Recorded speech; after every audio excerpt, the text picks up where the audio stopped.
Friends, welcome to my channel learn with Heeru. आज हम पढ़ेंगे डाइवर्सिफिकेशन के बारे में कि उसके रीजनली वगैरह क्या हैं, उसके एडवांटेजेस क्या हैं, डिसएडवांटेजेस क्या हैं, उसके टाइप्स वगैरह क्या हैं, कि हम डाइवर्सिफिकेशन करते क्यों हैं।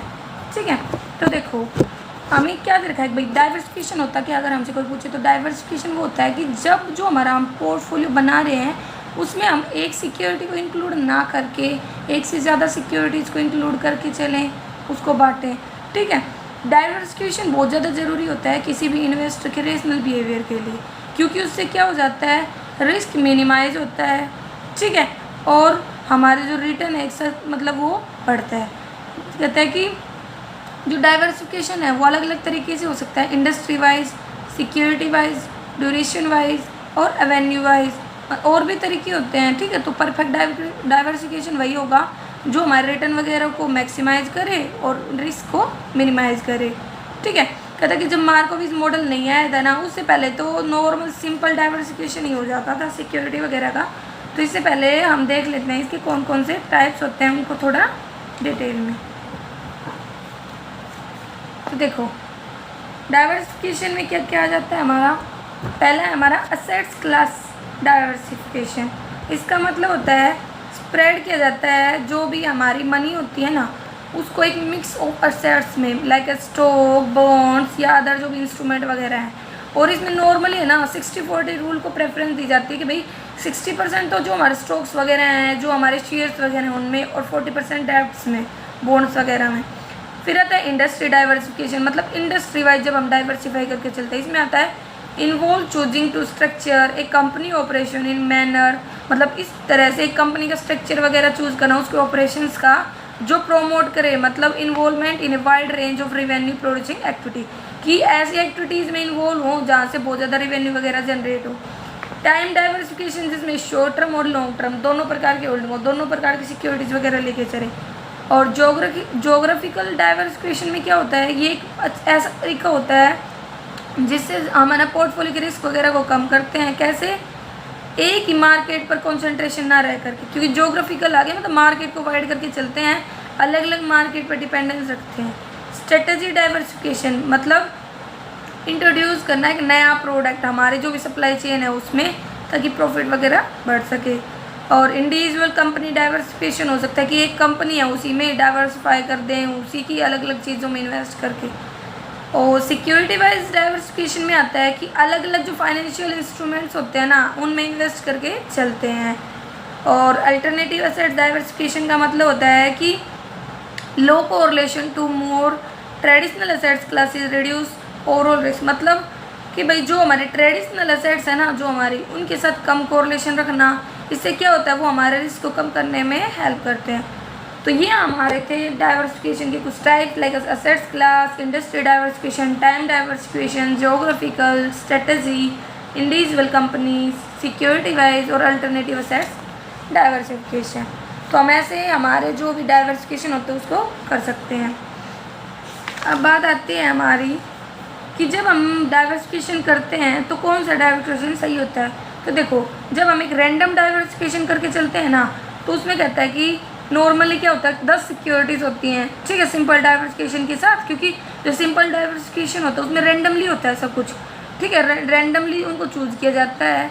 ठीक है, तो कहते हैं कि जब मार्कोविज मॉडल नहीं आया था ना, तो ये ही सही थी और इनसे भी अच्छा रिटर्न मिलता था। बस ये था कि एक से ज़्यादा जब सिक्योरिटीज़ होती है ना, तो वो क्या होती हैं कि वो हमारे रिस्क वगैरह को कम करने में, रिटर्न को मैक्सिमाइज करने में हेल्प करती हैं। ठीक है, तो diversification should there be related to industries which are, और डाइवर्सिफिकेशन ऐसी इंडस्ट्रीज़ के बीच में होना चाहिए जिनका एक दूसरे से कोई रिलेशन नहीं है। सिंपल हम पढ़ चुके हैं कि कैसा होता है, रेंडमली होता है। ठीक है, कोई भी इसका प्रोसीजर वगैरह नहीं होता कि पहले हम एनालाइज वगैरह करेंगे फिर हम चूज़ करेंगे। ये जो डाइवर्सिफिकेशन होता है ये हमारे रिस्क को कम करता है, लेकिन एक ही कुछ ही लिमिट तक। इसीलिए बोल रखा है कि बहुत सारे टाइप्स होते हैं डाइवर्सिफिकेशन की। अब बात आती है कि भाई जब हम डाइवर्सिफिकेशन करते हैं तो क्या चीज़ हमारे लिए ज़रूरी होती है, क्या प्रिंसिपल, क्या रीजंस वगैरह जो हमें ध्यान में रखना चाहिए। ठीक है, तो देखो एक तो no single assets class has to be best return, कोई भी एक एसेट जिसमें हम पैसा लगा रहे ना उससे हम अच्छा रिटर्न नहीं अचीव कर सकते। जो स्टॉक्स होते हैं हिस्टोरिकली उनका हाइयर रिटर्न होता है ज़्यादा जब ईयर्स के लिए, मतलब लॉन्ग रन के लिए जब हम इन्वेस्ट वगैरह करके चलते हैं। लेकिन कुछ ईयर्स में लॉसेस भी होते हैं। तो हमें ऐसा नहीं है कि हम सिर्फ रिटर्न वगैरह देखें, हमें रिस्क वगैरह को भी ध्यान में रखना चाहिए। Bonds have had the highest return, ज़्यादातर जो ईयर्स होते हैं उनमें ना बॉन्ड्स हाईएस्ट रिटर्न रखते हैं, लेकिन लॉसेस भी होते हैं कुछ ईयर्स में। और कैश है ना वो एक स्मॉलेस्ट रिटर्न होता है, ठीक है। तो जो डिफरेंट एसेट्स को जब हम पोर्टफोलियो में एसेट मतलब ऐड करके चलते हैं ना, तो जो टोटल रिस्क होता है वो एक टाइप से हमारा घट जाता है। एक जब सिक्योरिटी है उससे हमें लॉस होता है तो हम उसको दूसरे से कवर कर सकते हैं। एक्सपर्ट्स का बिलीव है कि कम से कम 15 स्टॉक को हमें ऐड करके चलना चाहिए हमारे पोर्टफोलियो में। अगर हमने 15 स्टॉक को ऐड कर लिया ना तो जो हमारा अनसिस्टमेटिक रिस्क है वो 0 हो जाएगा, ठीक है। तो देखो रेशनल ऑफ डाइवर्सिफिकेशन है, उनको 2 पार्ट में बांट के बताया गया है कि अगर हम हमारे पोर्टफोलियो में 2 सिक्योरिटीज़ को कंबाइन करके चलें या हम हमारे पोर्टफोलियो में 3 सिक्योरिटीज़ को कंबाइन करके चलें तो क्या अफेक्ट होगा। तो देखो इफेक्ट ऑफ कंबाइनिंग 2 सिक्योरिटीज़ कहते हैं ये माना जाता है कि जब 2 सिक्योरिटीज़ होती है ना मतलब हमारे पोर्टफोलियो में, तो वो बहुत मतलब कम रिस्की होता है देन होल्डिंग 1 इन्वेस्टमेंट। किसी भी पोर्टफोलियो में एक इन्वेस्टमेंट की बजाय जब 2 लेके चलते हैं तो वहाँ पे रिस्क कम होता है। जब 2 मतलब स्टॉक वगैरह होते हैं ना किसी भी पोर्टफोलियो में, तो एक टाइप से कहें तो उनके बीच में नेगेटिव कोरिलेशन होता है कि एक का जो रिस्क है कम्प्लीटली हम उस दूसरे के गेन से ना सेट कर सकते हैं, उससे कवर कर सकते हैं, ठीक है। कहते हैं कि इफेक्ट होता है ना 2 सिक्योरिटीज़ का, हम ऐसे समझ सकते हैं कि एक तो बहुत ज़्यादा रिस्की है और दूसरी सिक्योरिटीज़ के कंपैरिजन में मान लो हमने 2 सिक्योरिटीज़ ली, ठीक है, ताकि भाई अच्छे रिजल्ट्स वगैरह आए इन्वेस्टर के लिए। तो एक सिक्योरिटीज़ में तो कहता है कि रिस्क होगा और एक में मतलब रिटर्न होगा। जो एवरेज रिटर्न पोर्टफोलियो का वो किसके अकॉर्डिंग निकाला जाता है, वेटेज एवरेज रिटर्न के बेस पर। तो देखिए इसने एग्जाम्पल दिया, एक्सपेक्टेड रिटर्न हमारा ये था और प्रोपोर्शन रेशियो वगैरह हमारा ये था जिसमें हमने इन्वेस्ट वगैरह किया था। तो हमने यहाँ पे फॉर्मूला लगाया कि R1 X1 + R2 X2 और यहाँ पे हमने जो वैल्यूज़ दे रखी थी उनको पुट कर दिया, तो हमें पता चल गया 17.5% कि हमारा जो रिटर्न है ना 2 सिक्योरिटीज़ को मिलाने पर कितना परसेंट आएगा, 17.5%, ठीक है। ये हमारा एक्सपेक्टेड रिटर्न होता है। तो हम पढ़ सकते हैं कि जो इफेक्ट होता है ना होल्ड करने का 2 सिक्योरिटीज़ को एक पोर्टफोलियो में, वो रिड्यूस करता है रिस्क को, लेकिन कहता है कि जो रिसर्च स्टडीज़ वगैरह होती है ना वो ज़्यादा इंपॉर्टेंट होती है, हमें उनको भी करना चाहिए ताकि हम ये जान पाए कि एक स्टॉक में कितना रेशियो वगैरह है। मतलब मिनिमम रिस्क करने के लिए एक जो इन्वेस्टर हो उसे कितना स्टॉक वगैरह खरीदना चाहिए, ठीक है।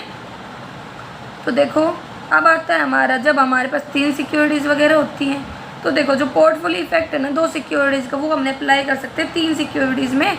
इफेक्ट फाइंड आउट करने के लिए भाई एक पोर्टफोलियो में जब हम 3 सिक्योरिटीज़ को लेके चलेंगे तो क्या इफेक्ट होगा। ये हो सकता है standard deviation of return method से, कोरिलेशन कोफिशिएंट से, या प्रोपोर्शन जिसमें सिक्योरिटीज़ को इन्वेस्ट किया जाता है। तो क्या फॉर्मूला दे रखा है, फॉर्मूला यही है, बस इसमें वेटेड जो एवरेज रिटर्न हम उसका यूज़ करके चलते हैं। तो जो स्टैंडर्ड डिविएशन ना पोर्टफोलियो को डिटरमाइन करता है डिविएशन ऑफ रिटर्न और correlation coefficient of the proportion. तो यहाँ में हमें एक्सपेक्टेड रिटर्न दे रखा था क्योंकि हमने वहाँ से निकाल लिया था, यहाँ पे हमने 2 को मान लिया, ऐड कर लिया, फिर हमारा प्रोपोर्शन। अब हमने इसको हमारा फॉर्मूला लगाया, वहाँ से हमें पता चला 17% का रिटर्न। लेकिन अगर हमारा प्रोपोर्शन ये होता हर सिक्योरिटीज़ का तो हमें मिलता 16.25% रिटर्न, ठीक है, क्योंकि हमारा प्रोपोर्शन हमने अलग अलग कर दिया ना, 25-25-50, यहाँ पे था 20-20-60। अब बात आती है कि जब हम डाइवर्सिफाई करते हैं हमारे पोर्टफोलियो को तो क्या बेनिफिट होते हैं। तो कहता है कि एक इन्वेस्टमेंट पोर्टफोलियो है, ठीक है, वो खुद में बेनिफिशियल नहीं होता। अगर आपने एक पोर्टफोलियो बना लिया वो बेनिफिशियल होता है जब हमारा इन्वेस्टर फंड्स वगैरह को एलोकेट करता है अलग अलग जो भी असेट्स वगैरह होती हैं, ताकि वहाँ से वो क्या ले सके, बेनिफिट्स वगैरह ले सके। तो यही कहता है कि एक डाइवर्सिफाइड इन्वेस्टमेंट पोर्टफोलियो को क्रिएट करके ना इन्वेस्टर बहुत सारे बेनिफिट वगैरह अचीव कर सकता है। पोर्टफोलियो क्या हो जाता है, नॉर्मल सी बात है, कम्बिनेशन हो जाता है सिक्योरिटीज़ वगैरह का, like stock, bond, money market वगैरह, ठीक है। तो जो डाइवर्सिफाइड पोर्टफोलियो होता है उसमें कुछ सिक्योरिटी है ना, अगर वो अच्छा भी परफॉर्म नहीं करती तो हम उनको कवर कर सकते हैं दूसरी सिक्योरिटी से। तो देखो इसके क्या क्या बेनिफिट होते हैं। एक तो हायर रिटर्न देता है। पोर्टफोलियो जो कंस्ट्रक्ट किया जाता है तो अलग अलग काइंड्स के हम असेट्स वगैरह को इंक्लूड करके चलते हैं। तो एक हम अगर कोई लोअर रिस्क भी दे रहा है तो हम उसको कवर कर सकते हैं हायर रिटर्न से। लोअर रिस्क कहता है कि मतलब जो लोअर रिटर्न दे रहा है हम उसको हायर रिटर्न से कवर कर सकते हैं। और लोअर रिस्क होता है जब हम डाइवर्सिफाई करके चलते हैं। लोअर रिस्क वही डाइवर्सिफाई करके चलेंगे तो जो इम्पैक्ट है ना मार्केट में, जो चेंजेस वगैरह आ रहे हैं उसका कम पड़ेगा। हम स्प्रेड कर सकते हैं रिस्क को बहुत सारी एसेट्स वगैरह पे, रेगुलर इनकम भी मिलती है। ये ना एक टाइप से तो पीस ऑफ माइंड प्रोवाइड करवाता है जब हम डाइवर्सिफाई, क्योंकि हम कुछ तो पैसा ऐसे एसेट्स में लगा देंगे जहाँ पे हमें रेगुलर रिटर्न मिल रहा है और कुछ पैसा जहाँ पे हमें कैपिटल एप्रिशिएशन मिल रहा है, तो हमें हमारे जो डेली नेचर की जो एक्सपेंसेस है उनकी टेंशन नहीं रहेगी, वो हमें मिलेगी, हमें पीस ऑफ माइंड रहेगा।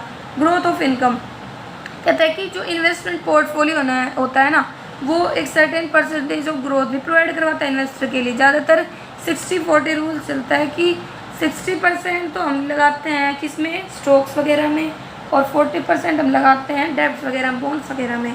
कैपिटल एप्रिसिएशन में भी हेल्प करता है। अगर इन्वेस्टर का गोल कैपिटल एप्रिसिएशन का है ना, तो ऐसा कर सकते हैं इन्वेस्ट करके 90-100% इक्विटीज़ में और 10% डेब्ट इंस्ट्रूमेंट में।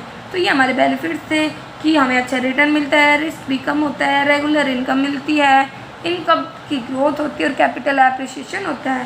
ठीक है, अब हम यहाँ पे कुछ इसके डीमेरिट्स भी पढ़ सकते हैं कि डाइवर्सिफिकेशन करते टाइम क्या क्या कमियाँ होती हैं, क्या क्या डिसएडवांटेजेस वगैरह होती हैं। तो देखो डाइवर्सिफिकेशन में ये है कि रिस्क ऑफ ओवर डाइवर्सिफिकेशन, एक तो ज़्यादा डाइवर्सिफिकेशन ना हो जाए, मतलब ज़्यादा हम असेट्स में ना लगा दे कि रिटर्न ही मिलना ख़त्म हो जाए, कि छोटे छोटे असेट्स में लगा दे। फॉल्टी फोरकास्टिंग क्या होता है कि लगा लो हमने भाई डाइवर्सिफिकेशन करना था तो हमने फ्यूचर के लिए फोरकास्ट किया कि हाँ भाई इस असेट्स में इतना लगा देते, इतना इसमें, इतना इसमें, इससे हमें ज़्यादा बेनिफिट, लेकिन वो लगा लो गलत प्रूव हो जाए और हमारा रिटर्न रिड्यूस हो जाए। रिड्यूस कर देता है क्वालिटी को, क्योंकि हम ना हमारे जो भी असेट्स होती हैं जिनमें हम पैसा लगाते हैं उनकी क्वालिटी को कम कर देता है जो हम पैसा लगाते हैं। कैसे, किसी हम ज़्यादा लगाते हैं, किसी में कम लगाते हैं, और फ्यूचर इज अनसर्टेन, कॉम्प्लिकेटेड भी होता है ऐसे पैसे को बांटना, डाइवर्सिफाई करना, मार्केट का भी रिस्क बना रहता है, इंडेक्सिंग करना हो जाता है।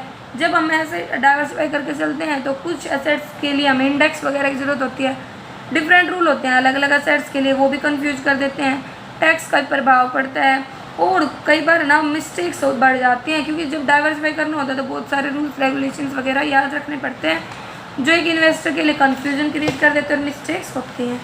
अब बात आती है, हमें दे रखा है assets allocation, strategic assets allocation. तो कहते हैं कि जो असेट्स एलोकेशन है उसका मतलब होता है कि भाई डिफरेंट थिंग्स होती हैं, ठीक है, to different people in different concept, मतलब जो आपके रिसोर्सेज है वो आप कैसे बांटते हो। तो देखो स्ट्रेटेजिक असेट्स एलोकेशन का तो मतलब होता है लॉन्ग टर्म असेट्स में एस्टैब्लिश करना अपने पोर्टफोलियो में, ठीक है। जो other type of assets allocation होते हैं वो रेफर करते हैं portfolio manager does it in response to changing market condition. भाई असेट्स एलोकेशन करता क्यों है, मार्केट में जो चेंजेस आ रहे हैं ना उनको ध्यान में रखते हुए कि मार्केट में क्या क्या चेंजेस आ रहे हैं उनके अकॉर्डिंग वो असेट्स एलोकेशन करके चलता है। अब बता रखिए कि जो असेट्स एलोकेशन होता है वो कैसे अफेक्ट, मतलब उसकी क्या क्या इंपॉर्टेंस है। तो कहते हैं कि जो असेट्स एलोकेशन है ना उसकी इंपॉर्टेंस को हम बहुत सारे तरीक़ों से मेज़र कर सकते हैं, ठीक है। कैसे, देखो यहाँ पे बताया जो विंस्टन हुड है उसने मेज़र किया था कि मतलब क्या बताया था कि जो इम्पोर्टेंस है ना एसेट्स एलोकेशन की, सबसे पहले तो उसने एसेट्स एलोकेशन को 11 लार्ज पेंशन फंड्स में बांट दिया था 1974 से 1983 में। फिर कहता है कि हर क्वार्टर की बिगिनिंग में उसने जो फंड एसेट्स मिक्स था उसको स्प्लिट कर दिया 4 कंपोनेंट्स में, कैश इक्विवेलेंट्स, बॉन्ड, स्टॉक्स या अदर्स, ठीक है। फिर बात आती है उसने स्प्लिट कर दिया था फंड्स को, मतलब जैसे उसने एसेट्स मिक्स बनाया था उसके अकॉर्डिंग, जिसमें या तो कैश इक्विवेलेंट था, बॉन्ड था, स्टॉक था, या सेम प्रोपोर्शन जो रिप्रेजेंट करते फंड्स को, ठीक है। अगर लगा ला एग्जाम्पल दे रखा है 15% कैश इक्विवेलेंट है किसी फंड में, 30% बॉन्ड, 45% स्टॉक, 10% या अदर जो भी एसेट मिक्स है, तो हम मान सकते हैं कि वहाँ पे मतलब 16.7% हमारा कैश इक्विवेलेंट होगा, 33.3% बॉन्ड्स होंगे, 50% हमारे स्टॉक्स होंगे। तो ऐसे जो एसेट्स मिक्स होता है ना वहाँ पे रिटर्न किसके बराबर होगा, over the subsequent quarter one major क्या लेके, 3 चीज़ें लेके चलता है, 3 इंडेक्सेस, उनके बेस पर हम मेजर करेंगे कैश इंडेक्स, बॉन्ड इंडेक्स या स्टॉक इंडेक्स। जो एक्चुअल रिटर्न होता है ना फंड्स का उसको कंपेयर करके चलते हैं हम सैडो एसेट मिक्स से। फिर बात आती है formal approach strategic assets allocation की।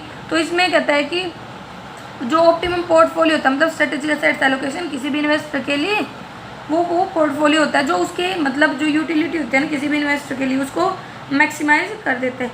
तो नॉर्मल सी बात आती है, हमने पढ़ा कि जो एसेट्स एलोकेशन वो क्या होगा, हम इसमें यही देखेंगे कि 4 डिसीजन लेंगे कि जो असेट्स है कंसिडर किए इन्वेस्टमेंट के लिए वो क्या है, नॉर्मली हम निकाल रहे हैं, वेट वगैरह साइन कर रहे हैं, डिटरमाइन करने हैं एलोकेबल अलाउेबल जो हमारा मतलब एलोकेशन है रेंज का वो क्या है, ठीक है, स्पेसिफिक सिक्योरिटीज़ वगैरह क्या है। तो मेनली हम 4 चीज़ों पे फोकस करके चलते हैं। तो इसमें यही बता रखा है फॉर्मल हमारे जो भी मेथड वगैरह हैं, ठीक है। फिर हमें यहाँ पे कन्वेंशनल भी दे रखा है कि भाई क्वांटिटेटिव फोरकास्ट करेंगे कि एफिशिएंट फॉरेंटियर भी ज़रूरी होता है, ठीक है। यूटिलिटी इंडिफरेंस कर्व वगैरह को चेक करके चलते हैं और ऑप्टिमम पोर्टफोलियो सेट्स एलोकेशन फिर यहाँ पे हमारा पूरा हो जाता है 4th में, ठीक है। तो यही है कन्वेंशनल जिसमें हम मिक्स लेके चलते हैं, ये सब चीज़ें हम चेक करके चलते हैं। फिर बात आती है हमारे कि बेंजामिन ग्रैम का क्या व्यू था सेट्स एलोकेशन पे। तो उसने यही बोला था कि जो इन्वेस्टमेंट है ना वो कभी 25% से कम नहीं और 75% से ज़्यादा नहीं होनी चाहिए स्टॉक्स वगैरह में।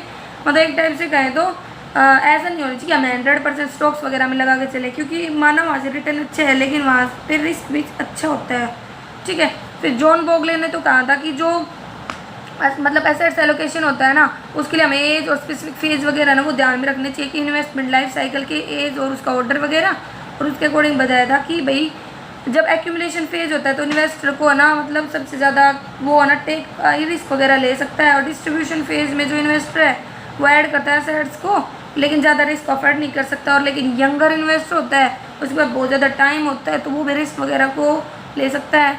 एसेट्स एलोकेशन में फिर आता है टैक्टिकल में क्या होता है कि इसमें क्या होता है कि मतलब एडजस्ट किया जाता है जो लॉन्ग टर्म टारगेट है ना उनको वेट वगैरह देख करके शॉर्ट पीरियड के लिए मतलब कैपिटलाइज ऐसे किया जाता है एसेट्स वगैरह को कि हमें ज़्यादा से ज़्यादा बेनिफिट हो उसके अपॉर्चुनिटीज़ वगैरह मिल सकें। ड्रिफ्टिंग एसेट्स एलोकेशन को आप स्ट्रेटेजिक एसेट्स एलोकेशन भी बोल सकते हो। इसके अंतर्गत मतलब एक टाइप्स कहते हैं इसे बाई एंड होल्ड स्ट्रेटेजी बोलते हैं, जिसके अंतर्गत क्या होता है शिफ्ट कर दिया जाता है वैल्यू ऑफ एसेट्स को जैसे जैसे ड्रिफ्ट आते हैं, ठीक है। ये हमें डायग्राम के अकॉर्डिंग समझा रखा है। फिर आता है बैलेंस्ड एसेट्स एलोकेशन, मतलब जहाँ पे पीरियोडिकल रीबैलेंसिंग की जरूरत होती है जो भी हमारा पोर्टफोलियो वगैरह है, ठीक है, जो भी स्टॉक बॉन्ड मिक्स वगैरह है लॉन्ग टर्म में, ठीक है, नॉर्मल मिक्स के कंपैरिजन मतलब जैसी कोई कुछ भी ज़रूरत होती है उसमें हम एडजस्टमेंट करके चलते हैं। और डायनामिक मार्केट में जो चेंजेस आ रहे हैं ना उसके अकॉर्डिंग जब हमें इन एसेट्स मिक्स को मैकेनिकलिस्टिकली चेंज वगैरह करना पड़े मार्केट कंडीशंस के रिस्पॉन्स में तो वो हमारा डायनामिक हो जाता है। तो ये हमारे टाइप्स थे एसेट्स एलोकेशन के, एक स्टैटिस्टिकल था, एक टैक्टिकल, एक ड्रिफ्टिंग, एक बैलेंस और एक इनिशियल। तो यहाँ पे हमारा ये टॉपिक खत्म होता है। अगर आपको कोई भी कन्फ्यूजन हो तो आप कमेंट करके पूछ सकते हैं, और पहली बार मेरे चैनल पे है तो इसे सब्सक्राइब करें, लाइक करें और शेयर करें।